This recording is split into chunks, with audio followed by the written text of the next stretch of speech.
Hey there. So I was in the middle of writing my email to you all about the repay cycle, and I figured it might be a little bit easier to hear some of it too.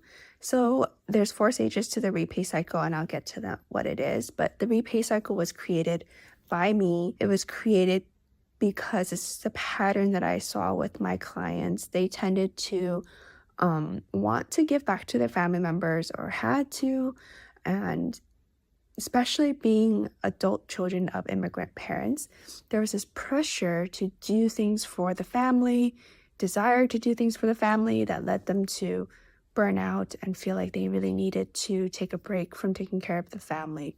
And being aware of this cycle helps us move through it quicker. So it's not something that my clients at least tend to get out of because their desire isn't to cut ties with their family, at least at this point. There may need to be more pause or more boundaries, which is what I love to talk about with the family members or with certain things. But their ultimate goal generally isn't to never talk to their family members again. So there are four parts to the repay cycle. The first is awareness. Then we move on to the actual repay. We move into self-sacrifice, mixed emotions, and then we go back to awareness. So the awareness is someone who has a family of immigrant parents or has a recent history of migration in the family.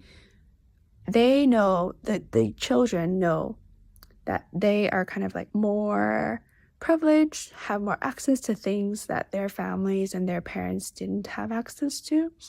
So some of that is innately in them to want to give back to the family, to support the family, to help out the family. Some of that is actually put on the child or the child at that time and the adult also, right? Then when that happens so much, right, they end up doing all the things. They end up translating. They end up, making calls for people. They end up giving up their dreams of what they want to do, what they want to be, where they want to live, right? The later parts are a little bit more overarching goals, but it happens every day too. It's okay, well, I can't go to see my friends because I have to help my mom with this. I have to help my uncle with that. Things like that, right? That it adds up. So it could be large scale. It could be on a day-to-day level. And when this happens, right, that leads to self-sacrifice because they've done it so much so that they end up not even thinking about what it is that they want, what they want to do, what they need, and then they do it for the family, they do it for their parents, they do it because they feel like they want to give back, and they end up not feeling very happy, right? That goes to the mixed emotions where they start feeling sad, they feel stressed, overwhelmed, resentful, isolated because they're not making time for themselves, and they end up feeling like they're burning out and not wanting to do anything for anyone else within the family because they've overextended, they've been overexhausted. And when that happens, it really puts a strain on the individual, that the second generation or a child who is now an adult wanting to live their own lives and have their own dreams and have their own goals. So that ends up burning them out. But then the mixed emotion part is when they start feeling guilty.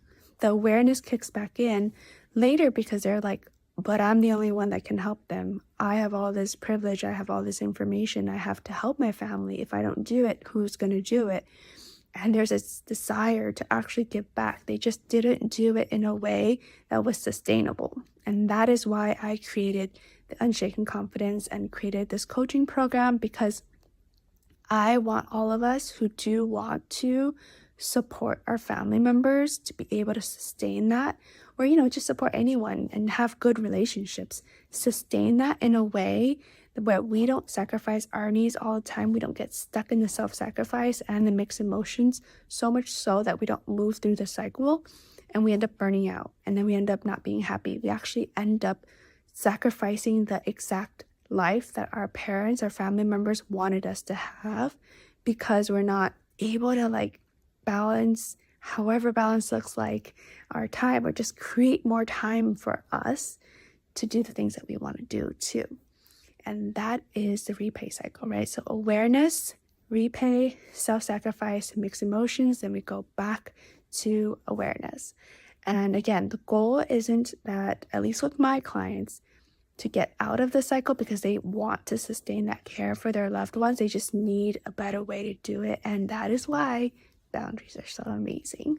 Let me know if you have any questions. I just wanted to do a quick run through of it because it's so, so important. And I love this repay cycle. I hope you found it beneficial. Let me know what you think. I can't wait to hear what you think about this or if you have any questions.